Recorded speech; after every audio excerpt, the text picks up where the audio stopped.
3월 18일 금요일입니다. 역대상 19장 은혜는 은혜로 갚는다 라는 주제로 말씀을 나누겠습니다.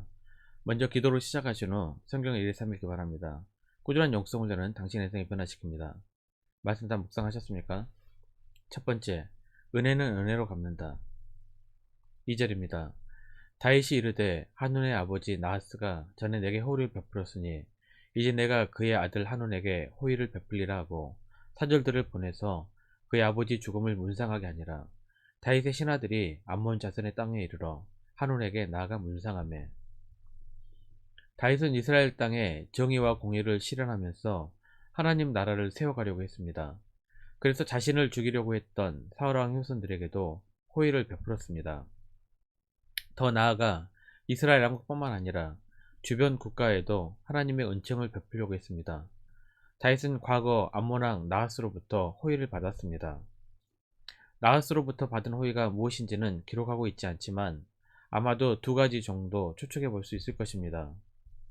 먼저 다윗이 사울을 피해 도망 다닐 때 암몬왕 나하스가 다윗에게 도움을 주었을 것이라는 추측입니다. 암몬왕 나하스는 이스라엘을 공격했다가 사울에게 패배를 당하게 됩니다. 아마 이때 사울에게 패한 암몬왕 나하스가 사울에게 쫓겨다니던 다윗에게 피난처의 역할을 하지 않았을까 하는 추측입니다. 두 번째는 다윗과 어느 정도의 친분을 가지고 있었던 암몬왕 나하스가 다윗이 이스라엘 왕으로 즉위했을 때 특사를 보내 축하해주고 암몬과 불가침 조약이나 평화 조약 같은 것을 맺어 서로 도움을 주고 받았을 것이라는 추측입니다. 다윗이 나하스로부터 어떤 호의를 받았는지는 확실하지 않지만 중요한 것이 있습니다. 다윗은 자신이 받은 호의는 반드시 호의로 베풀었다는 것입니다.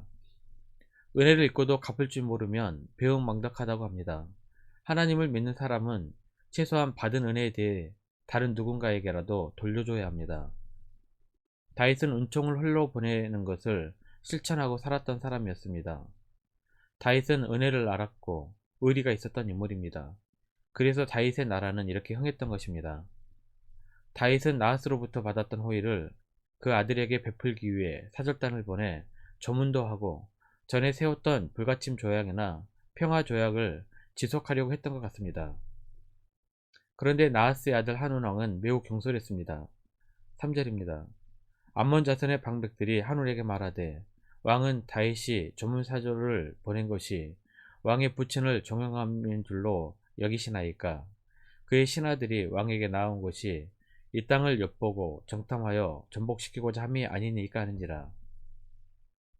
나하스의 아들 한운이 아버지와 다윗의 관계, 즉 이스라엘과 암몬과의 국제적 정세에 대해 정확하게 알지도 못한 채 신하들의 말만 듣고 큰 결례를 범하게 됩니다. 4절입니다. 한운이 이에 다윗의 신하들을 잡아 그들의 수염을 깎고 그 의복을 벌기 중간까지 자르고 돌려보내매. 지도자는 국제적 정세라든지 외교 관계라든지 등의 큰 그림을 볼 수 있어야 합니다. 그래야 국가적인 안정을 도모할 수 있고 전쟁이라든지 경제적 위기를 방어할 수 있습니다. 나하스의 아들 암몬왕 한운은 다윗의 선의의 은총을 악으로 갚았습니다. 은혜를 모르면 망하는 길로 들어서게 됩니다. 수치심을 준 것에 대한 보복이 두려웠던지 주변 국가 용병들을 구합니다. 6절입니다. 암몬 자손이 자기가 다윗에게 믿게 한 줄 안지라. 한운과 암몬 자손은 더불어 은 1000달란트를 아람 나하라임과 아람 마아가와 소바에 보내 병거와 마병을 상례되 잘못을 하고 결례를 범했으면 정식으로 사과하고 용서를 빌어야 합니다. 그런데 망할 사람은 망하는 짓만 골라서 합니다. 두 번째, 다윗의 사태 수습 방식. 이 당시 수염을 자른다는 것과 옷을 잘라 엉덩이를 보이게 하는 것은 수치 중에 큰 수치였습니다. 특히 사절단에게 이런 행동을 한 것은 왕에게 직접 한 행동과 동일시 여겨졌습니다. 다윗에게는 매우 불쾌한 일이었을 것입니다. 다윗은 사절단에게 수염이 자라기까지 여리고에 있다가 오라고 말합니다. 5절입니다. 어떤 사람이 다윗에게 가서 그 사람들이 당한 일을 말하니라. 그 사람들이 심히 부끄러워하므로 다윗이 그들을 맞으러 보내 왕이 이르기를 너희는 수염이 자라기까지 여리고에 머물다가 돌아오라 하니라. 다윗은 이 사태를 어떻게 처리할지 고민했을 것입니다. 가만히 놔두면 다른 나라들도 이스라엘을 업신여길 것입니다. 그렇다고 한온의 아버지 나하스 왕과의 과거 관계를 생각하면 먼저 전쟁을 일으키기에는 명분이 서지 않았습니다. 한온처럼 경솔하게 감정에 치우쳐 결정하지 않았습니다. 어떻게 사태를 수습해야 할지 기도하며 하나님께 물었을 것입니다. 이렇게 신중하게 기다리다 보니 경솔한 암몬왕 한운 쪽에서 지레 겁먹고 이웃 국가들과 연합하여 이스라엘을 치려고 군대를 일으켰습니다. 다행히 이를 저지른 암몬왕 한운 쪽에서 명분을 만들어 준 것입니다. 다윗이 복수할 것이라고 생각하고 차라리 먼저 다윗을 쳐버리기로 결정을 한 것입니다. 감정에 치우치거나 분노를 조절하지 못하면 사태를 수습할 수가 없습니다. 오히려 더 악화시킵니다. 한운이 조금만 더 생각해 봤으면 다윗에게 용서를 구하는 방법을 택했을 것입니다. 젊은 나이에 왕이 되어 경솔했습니다. 큰 결례를 범했습니다. 라고 사절단을 보내거나 아니면 직접 사과를 했으면 사태는 어느 정도의 선에서 수습이 되었을 것입니다. 반면 다윗은 전혀 감정에 치우치지 않았습니다. 다른 사람들은 다 답답하다고 빨리 복수하자고 했을지 모르지만 다윗은 때를 기다렸습니다. 하나님께서 때가 되면 기회를 주실 것이라고 믿었던 것입니다. 전도서 3장 1절입니다. 범사에 기한이 있고 천하만사가 다 때가 있나니. 전도서 3장 8절입니다.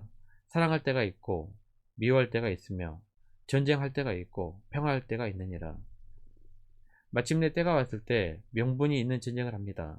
자신이 나하스에게 받았던 호의를 저버리는 배은망덕한 왕이라는 오명을 쓰지 않고 방어 전쟁을 통하여 철저하게 응징해버립니다.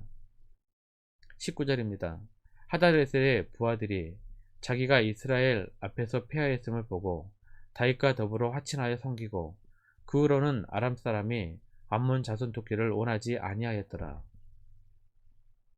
이렇게 다윗의 왕국은 국제적으로 이름을 날리면서 군동 지방에서 주도권을 쥐게 됩니다.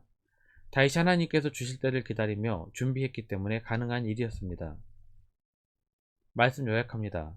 흥하고 망하는 것은 다 이유가 있습니다. 지도자는 큰 그림을 볼 줄 알아야 합니다. 쉽게 분노하거나 감정에 치우치면 이를 그르치기가 쉽습니다. 하나님의 때를 기다리십시오. 그때가 왔을 때에는 최선을 다해 기회를 붙잡아야 합니다.